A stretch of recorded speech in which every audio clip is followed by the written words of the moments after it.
जय हिंद। नमस्कार मेरे दोस्तों। आज हम लोग साधारण ब्याज के अगले भाग की तरफ आगे बढ़ेंगे और मैं आप सभी लोगों का हार्दिक स्वागत और अभिनंदन करता हूं आपके अपने YouTube चैनल प्लेटफॉर्म गुरु क्लासेस में। साधारण ब्याज का अगला भाग में ये देखा जाएगा, सवाल में आपको मूलधन दिया रहेगा, ठीक है, और आपसे मिश्रधन पूछेगा, या तो सवाल में मिश्रधन दिया रहेगा और आपसे मूलधन पूछेगा। तो आपको ध्यान देना है कि सवाल में क्या चीज दिया है और क्या चीज हमको बताना है, ठीक है। मूलधन, मिश्रधन, ब्याज दर सबके बारे में आप जान चुके हैं, कौन कैसे क्या रूप में आता है, ये हर चीज आपको मैंने बता दिया। अब हम लोग सीधे सवाल की तरफ आगे बढ़ते हैं। पहला सवाल आज का ये है, एक व्यक्ति 16% वार्षिक दर से कुछ धन उधार लिया। कुछ धन उधार लिया, कुछ धन मतलब धन नहीं मालूम है। जब भी धन आपको न मालूम हो तो माना धन हमारा कितना रुपया है, 100 रुपया है।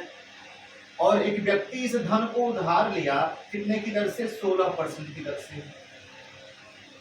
और सवाल में कहा कि 5 वर्ष बाद, सवाल में बोला है कि 5 वर्ष बाद उसने कुल 10,800 रुपया देकर सारा ऋण चुकता कर दिया।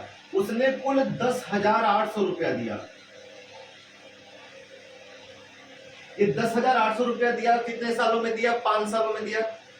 और ये 10,800 देकर के सारा ऋण चुकता कर दिया। इसका मतलब हुआ कि वह जो व्यक्ति था ऋण मुक्त हो गया। ऋण मुक्त व्यक्ति तभी होगा जब वो लिया गया धन उधार देगा और साथ ही साथ 16% की दर से 5 साल का ब्याज भरेगा। मतलब मूलधन प्लस ब्याज भर के ही वो ऋण मुक्त होगा। इसका मतलब ये जो 10,800 रुपया है हमारा मूलधन भी है और साथ ही साथ इसमें 5 साल का ब्याज भी है। मतलब इसको हम लोग क्या कहेंगे, ये मिश्र धन है। मिश्र मतलब मिलावटी धन है। इस धन में मूलधन के साथ साथ ब्याज भी है, इसलिए इसको मिश्र धन कहेंगे। और मिश्र धन को किससे डिनोट करते हैं, ए से, ठीक है। अच्छा, रुपए में आपको आंख से दिखाई दे रहा है कि 10,800 रुपया देकर के वह ऋण मुक्त हो गया। आप तुरंत प्रतिशत में बताइए कि प्रतिशत में वह कितना दे देगा कि ऋण मुक्त हो जाएगा। तो बताइए, 1 साल में ब्याज 16% देगा तो 5 साल में 16 पंजे 80% तो बस ब्याज देगा। और उधार कितना लिया है, 100%, तो 100% ये और 80% ये, टोटल वह 180%, टोटल वह 180% पैसा देगा प्रतिशत में, तब जाकर के वह ऋण मुक्त होगा। और रुपए में कह रहा है कि 10,800 रुपया दे करके ऋण मुक्त हो गया। दोनों आपस में क्या होंगे, बराबर, ठीक है। अब ये 180 कहां चला आएगा, मैंने आपको बताया था कि ये काल्पनिक वैल्यू है और वास्तविक वैल्यू ये है। तो काल्पनिक वैल्यू आपको मालूम है कि नीचे चला आएगा। और यहाँ पे जिसका गुणा करना है वो बता दो। यदि आपको सवाल में मूलधन बताना है तो मूलधन हमेशा 100 होता है। जैसे ही 100 का गुणा करेंगे आपको आपका मूलधन पता चल जाएगा। 0 0 कैंसिल हो जाएगा। 18 छक्का 108 होता है। 6 के आगे 3 0 लगाना पड़ेगा। इसका मतलब मूलधन हो जाएगा कितना, 1,000 रुपया, 6,000 रुपया। 6,000 रुपया उसने उधार लिया था, ठीक है। बहुत ही आसान सवाल है। यदि आप प्रैक्टिस करेंगे तो बहुत बड़ी चीज नहीं है इसको हल करना। आप आराम से चुटकियों में ऐसे सवालों को हल कर सकते हैं। हम लोग अब बढ़ेंगे अपने अगले सवाल की तरफ, ठीक है। अगला सवाल यानी मेरा अगला टाइप होगा, ठीक। ये आप टाइप नंबर 3 बोल सकते थे इसको। टाइप नंबर 2 तक हम लोगों ने पढ़ लिया था। टाइप नंबर 3 ये है। अब अगला टाइप नंबर 4 होगा, ठीक है।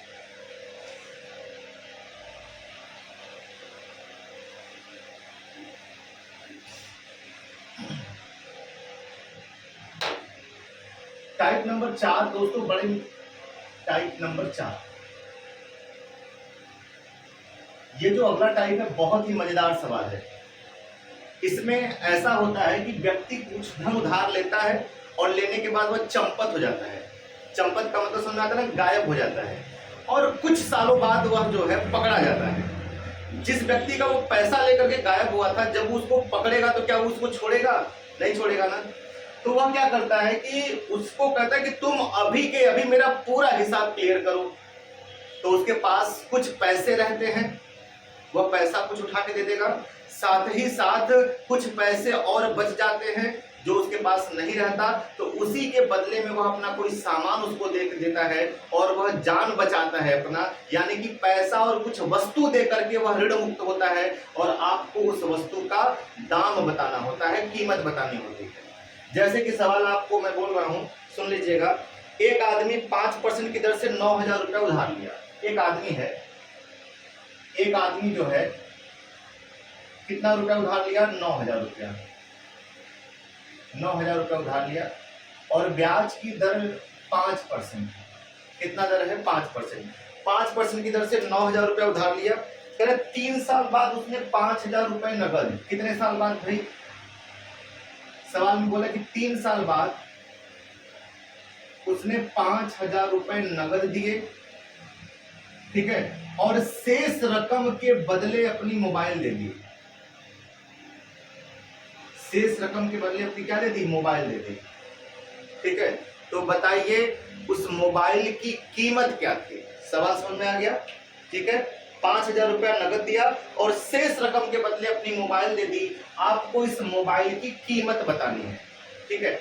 बहुत ही आसान सवाल है, इसमें थोड़ा सा आपको उलझाने का प्रयास किया गया है, लेकिन यदि आप समझदार हैं तो उलझने की कोशिश नहीं करेंगे बल्कि इसको सुलझाने की कोशिश करेंगे। देखिए कैसे सुलझता है। सबसे पहले कितना धन उधार लिया? 9,000 रुपया उधार लिया। 9,000 रुपया उधार लेकर के वो भाग गया और कितने साल बाद पकड़ा गया? 3 साल बाद पकड़ा गया। तो आपको पहले ये देखना पड़ेगा कि 3 सालों में उसे कुल कितना पैसा भरना पड़ेगा। तो सबसे पहले बताओ, 1 साल में ब्याज भरेगा 5%, तो 3 साल में ब्याज कितना भरेगा? 5 दिया 15%। 15% भरेगा ना, तो टोटल वह कितना भरेगा? 100 प्रिंसिपल होता है, मूलधन हमेशा कितना होता है? 100।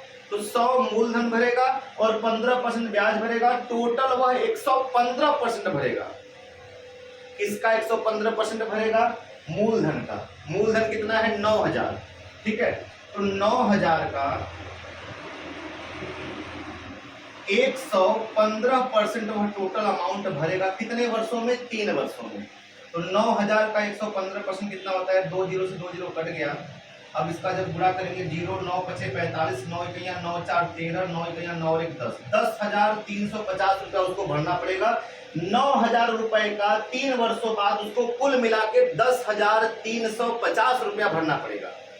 अच्छा एक चीज सुनिएगा, ये जो मैं 115% कर रहा हूं ना, तो 115% मैंने आपको बताया कि 100% क्या होता है? मूलधन होता है। 100 से ज्यादा जब होगा तो मिश्रधन निकल के आएगा। 115% यदि मैं 9,000 का निकालूंगा तो ये टोटल मिश्रधन निकल करके आएगा। मतलब 3 वर्षों बाद उसको कुल कितना पैसा भरना है वो निकल करके आएगा, ठीक है। तो उसको 3 वर्षों बाद कुल 10,350 रुपया भरना था। लेकिन जब वो 3 साल बाद पकड़ा गया तो उसके पास 10,350 रुपए नहीं थे, मात्र उसके पास कितना रुपया नगद था? 5,000 रुपया नगद था। कितना रुपया नगद था? 5,000 रुपया नगद था। उसने 5,000 रुपया नगद दे दिया। तो अभी उसको कितना और देना था?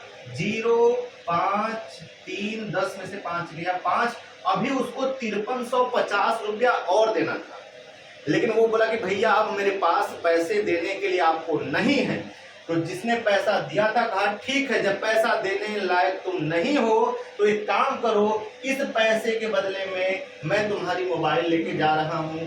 अब हमारा और तुम्हारा हिसाब खत्म हो गया। मतलब उसको 5,350 रुपया और देना था। यही पैसा उसके पास नहीं था जिसके बदले में उसने अपनी मोबाइल उठा करके उसको दे दी। यानी मोबाइल की कीमत कितनी हो गई?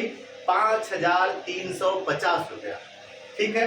बहुत ही आसान सवाल है, कुछ दम नहीं है। सबसे पहले इस सवाल में क्या निकालेंगे? मिश्रधन।